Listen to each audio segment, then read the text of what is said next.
творческия процес никой не е могъл да го обясни. Ще ви дам един такъв пример. Говори се за вдъхновение. Гледал съм филми, където композитора се прибира вкъщи след една любовна нощ. Тя е щастлива или нещастна. Няма значение. Навънка е буря, вали дъжд, дърветата падат и ужас. И той се прибира вкъщи и сяда на пианото и новата симфония е готова. Това са пълни глупости. Една симфония се пише 7-8 месеца всяка вечер по няколко часа. Не е възможно да си вдъхновен през цялото това време. Вдъхновението е едно зранце.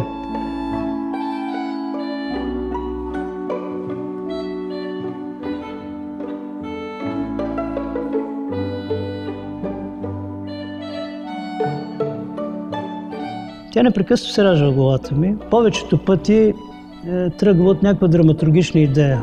Първоначално, естествено, има някаква провокация, има, да речем, един заряд, някакъв емоционален.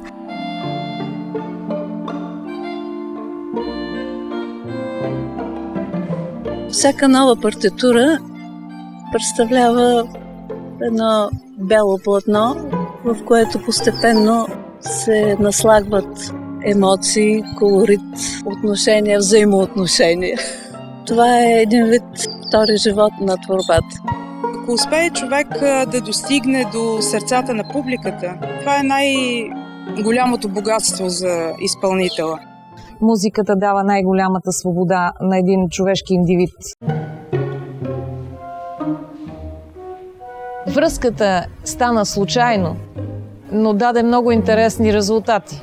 Това не е една официална история, обажда ми се еди кой си импресарио, господин Николов, бихте ли написали еди какво си условията, договор, няма такова нещо. Всичко е едно приятелство, което е може би най-ценното.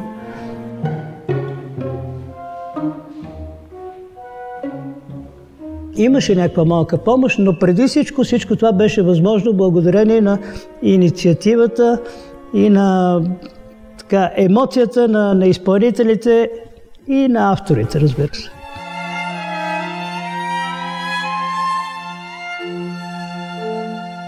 В 2004 година някъде Анастасия Датистова, която е първата цигулка на квартета, ми каза: Мите, тук има една интересна идея да направим заедно музики за едно шведско трио вокално, а пък един от членовете на това трио е българин Цветелин Чекалов. Аз се запознах с него съвсем случайно на едни стълби в операта.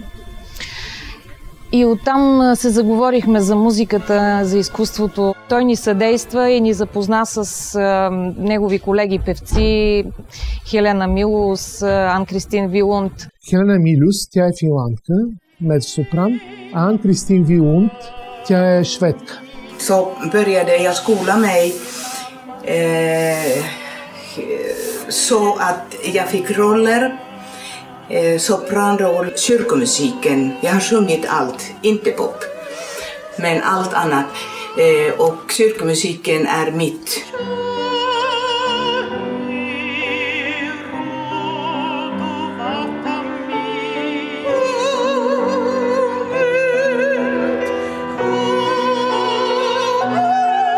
Ан-Кристин Вилунд е работила дълго години като хорист и главен кантор в Швеция, като хорист в Стокхолмска опера, изключителен професионалист. Това е една много добра певица, един изключителен човек. От нея научихме много.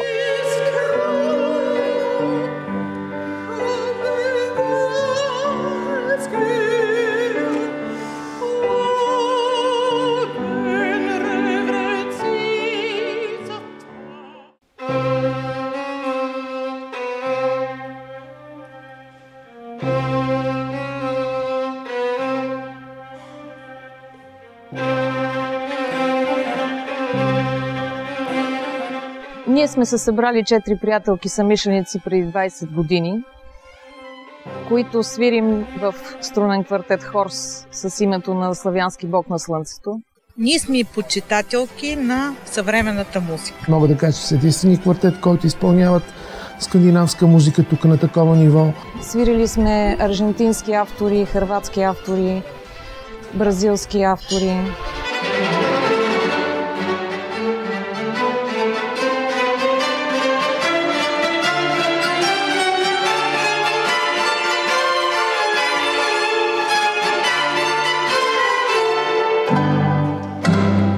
this quartet was something of the top, and they playing so fantastic. So I like it very, very much.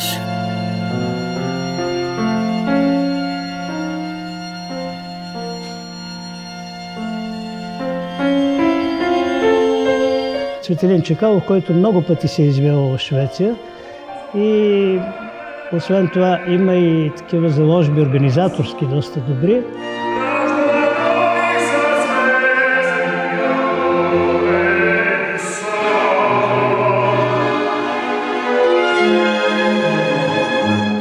Отидахме в шведско посолство и казахме, искаме да поканим тези хора в България да изнесат концерт, да го направим по случай празника на Швеция. И тогава аз и Боряна Желева, която е поетеса, написахме една кантата за тях. Това е 4-та кантата поред в моето творчество. Тя се наричаше "Ражда се музика".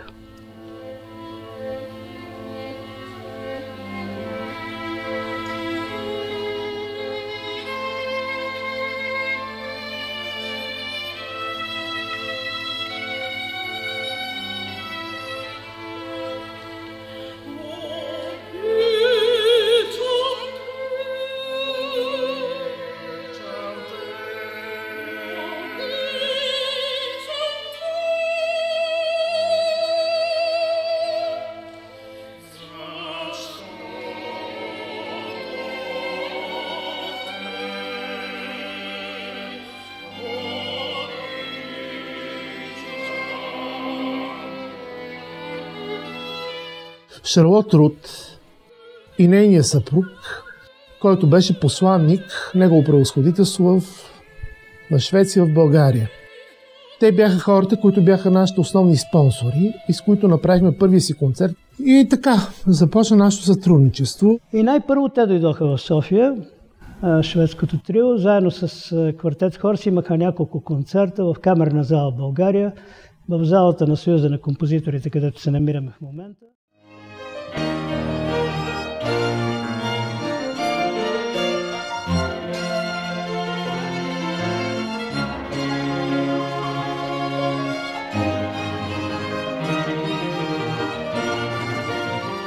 Той написа още една кантата за нас тримата по псалмите на Давид.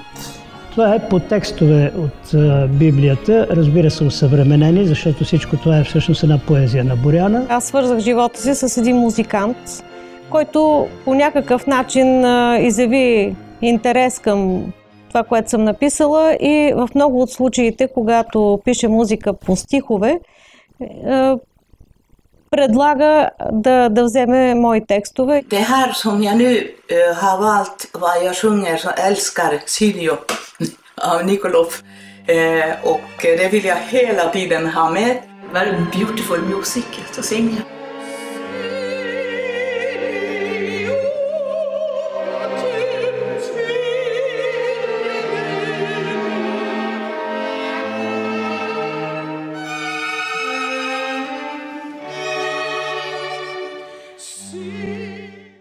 Ражда се музика, да.